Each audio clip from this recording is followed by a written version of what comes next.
all too well that the process to adopt children can be long. Now, in the middle of a global pandemic with so much uncertainty and strict isolation guidelines, prospective parents may be rethinking their plans to adopt altogether, but that should not be the case at all. I spoke with Nicole Witt, Executive Director of the Adoption Consultancy, to find out more about the proactive steps pre-adopted parents can take now to ensure a seamless adoption process when everything opens back up. Joining us this morning, we have Nicole Witt, the Executive Director of the Adoption Consultancy. Good morning.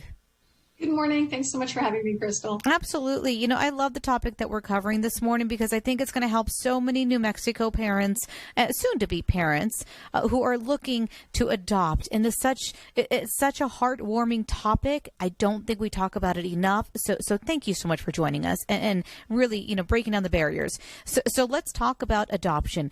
For our viewers at home who are thinking about adopting, what do they need to do to get in place?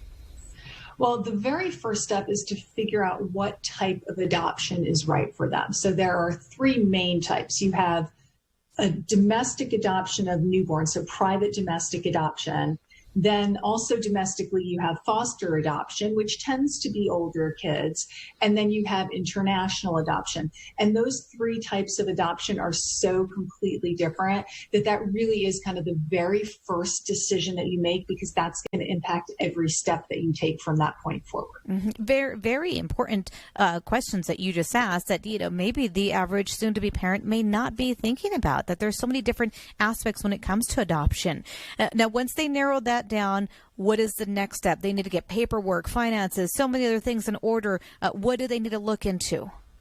Yeah, I think the best next step is to kind of put your team together so you have people to guide you through all of that and help you figure out, what do I do next and what order do I do it and what paperwork do I need. So, you know, you can work with a consultant who can guide you step by step through the process. You can work directly with an agency or with multiple agencies. You can work with an attorney. Obviously, if you're going to do foster adoption, that's through the state. So kind of starting to put that team together of who is going to help guide you through this process. And then once you have that team together, lean on them. Let them do what you've hired them to do and let them guide you through all of those steps. You know, something that, just came to my mind was there's likely different adoption processes per state. Is that correct?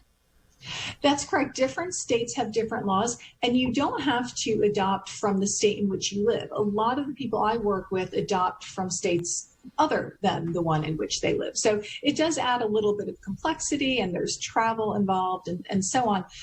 But you never know where that, right baby is going to be from, right? So you don't always want to limit yourself just to a smaller geographic area. Right. And you mentioned to create plans, backup plans. I can only imagine, because of COVID-19, that has really just become more important right now. Yes, absolutely. It's, as it has with every aspect of life, it's really sort of thrown a wrench into the works. And I think you're right. It's having all of those multiple backup plans, because things are changing so quickly, whether it's flights getting canceled or hotels being closed or being open, or the hospital policies, who's allowed into the hospital, who can visit. So, having your base plan is important, but then having other things in place in case some of those different rules change along the way will take some of the stress out of that moment for you. Now, I know we're talking about all the logistics when it comes to adoption, but in the end, you get this brand new addition to your home. Yes. Yes, that's the highlight of it for sure. And then all of the headache and the paperwork and the logistics, suddenly those don't matter anymore. For our viewers at home who are thinking, I'm ready to adopt, I feel like I have a plan, where can they find more details or more information as to how to go from the beginning all the way to the end and make this a simpler but more joyous time?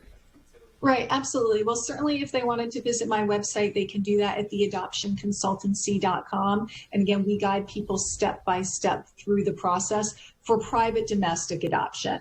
If they want to do foster adoption, their local child services office is the place to start. And if they want to do international, just finding a large, reputable, established international adoption agency, they'll be able to guide them step by step.